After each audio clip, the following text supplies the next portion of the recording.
Hi friends, this is Kaliraj. Welcome to TNPSC Kali Academy, a free online coaching center. இப்போ நம்ம பார்க்க போறது TNPSC general இங்கிலீஷ்ல grammar தான் பார்க்க போறோம். இந்த கிராமர்ல கரெக்ட் வாய்ஸ் அப்படின்னு இருக்கக்கூடிய ஆக்டிவ் வாய்ஸ் மற்றும் பாசிவ் வாய்ஸ் தான் இன்னைக்கு பார்க்க போறோம். இந்த ஆக்டிவ் வாய்ஸ் மற்றும் பாசிவ் வாய்ஸ் சமச்சீர் புக்ல எங்கெங்க இருக்கு அதை வச்சு நம்ம எப்படி வந்து ஆக்டிவ் வாய்ஸ் மற்றும் பாசிவ் வாய்ஸ் டிஎன்பிஎஸ்சிக்கு ரிலேட்டடா நம்ம படிக்க போறோம் அப்படின்னு பார்க்கலாம்.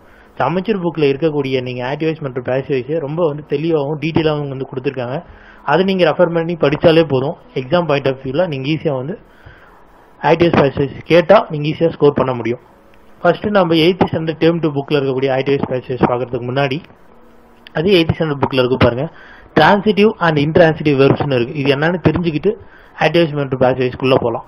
எதுக்காக இந்த டிரான்சிட்டிவ் மற்றும் இன்ட்ரான்சிட்டிவ் வெர்ப் படிக்கணும்னா இது வந்து ஆக்டிவ் பாசிவ் கண்டுபிடிக்கிறதுக்கு ரொம்ப உதவியா இருக்கும். இந்த டிரான்சிட்டிவ் மற்றும் இன்ட்ரான்சிட்டிவ் வெர்ப்னா என்னன்னு ஃபர்ஸ்ட் பார்க்கலாம். டிரான்சிட்டிவ் வெர்ப்னா ஒரு வெர்பு கூட ஒரு ஆப்ஜெக்ட் வந்து சேர்ந்து வந்திருக்கும். வெர்பு கூட ஆப்ஜெக்ட் சேர்ந்து வந்திருக்கும். அது வந்து டிரான்சிட்டிவ் வெர்ப்.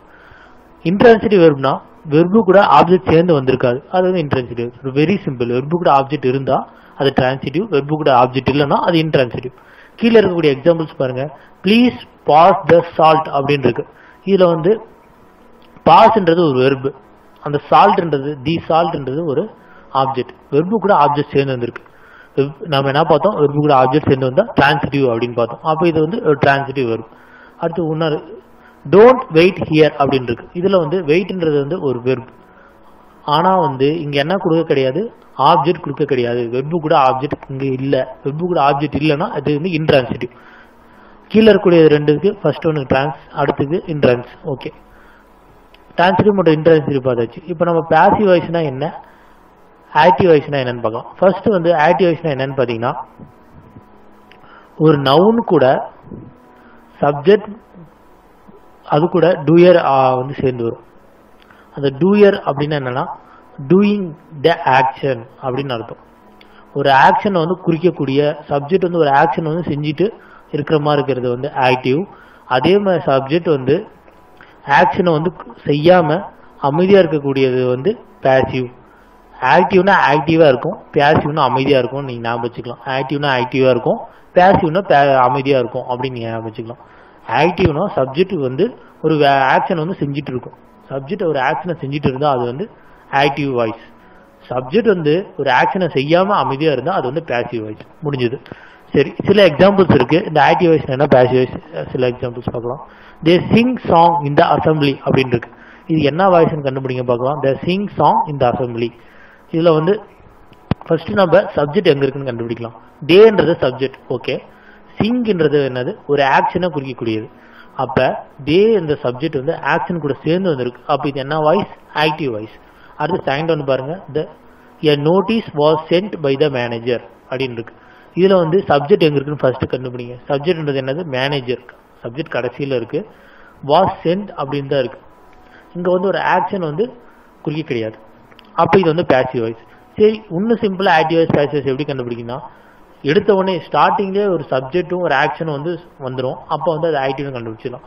கடைசியா வந்து எப்பயுமே சப்ஜெக்ட் கடைசியா வந்திருந்தா அது வந்து பாசிவ் வாய்ஸ் அப்படின்னு கண்டுபிடி. You gave him your pen அப்படின்னு இருக்கு. இதுல வந்து யூன்றது சப்ஜெக்ட், கேவ்ன்றது ஒரு ஆக்ஷனை குறிக்கிது. அப்போ இது வந்து என்னது, ஆக்டிவ் வாய்ஸ். அதே மாதிரி ஃபோர்த் ஒன்று ஆக்டிவ் வாய்ஸ். ஃபிஃப்த் ஒன்று வந்து பாருங்க. The parcel was opened secretly அப்படின்னு இருக்கு. Voice passive voice. Okay, active voice passive வாய்ஸ்க்கு சில எக்ஸாம்பிள் இருக்கு. சப்ஜெக்ட் கூட டூயர் சேர்ந்து வந்தா, அந்த டூயர் வந்து ஒரே சென்டென்ஸ்ல ஸ்டார்டிங்ல சப்ஜெக்ட் கூடயே சேர்ந்து வந்தா அது வந்து ஆக்டிவ் வாய்ஸ்னு பார்த்துருப்போம்.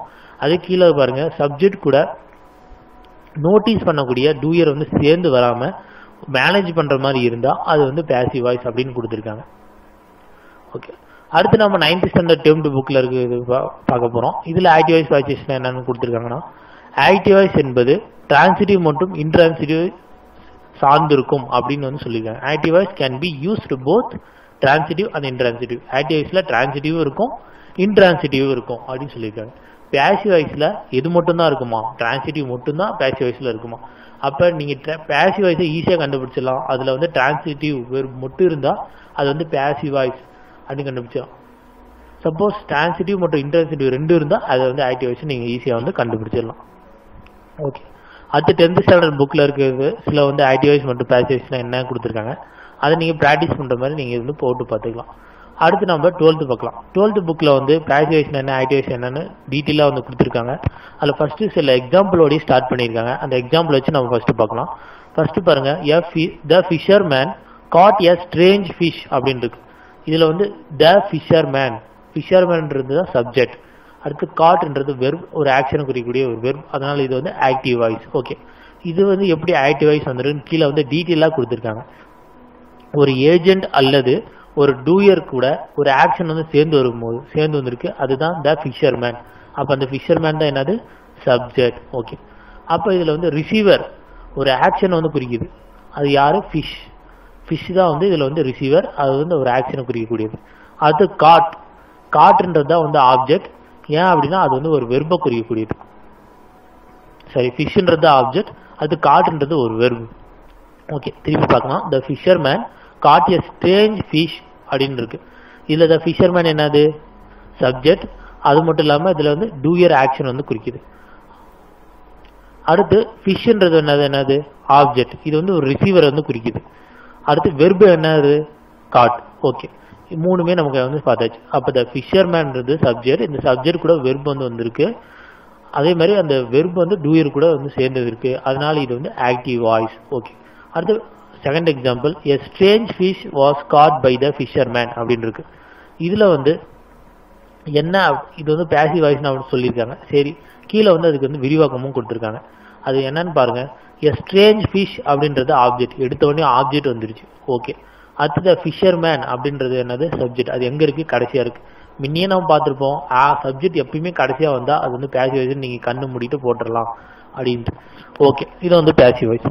கீழே வந்து எந்த டென்ஸ் வந்தா அது வந்து என்ன வாய்ஸா இருக்கும், பாசிவ் வாய்ஸ்னா என்ன டென்ஸ் வந்திருக்கும், ஆக்டிவ் வாய்ஸ்னா என்ன டென்ஸ் வந்திருக்கும் அப்படின்னு வந்து தெளிவா வந்து கொடுத்துருக்காங்க.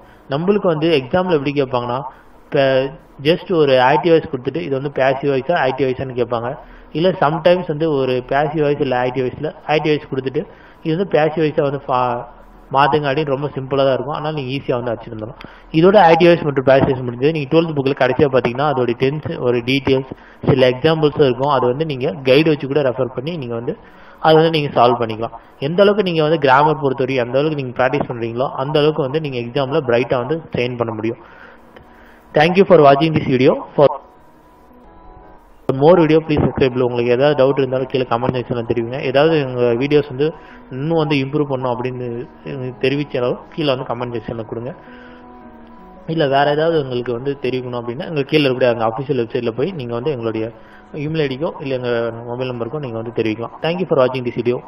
For more video please subscribe. This is கலரா ஷைனிங் ஆஃப். தேங்க்யூ, நன்றி, வணக்கம்.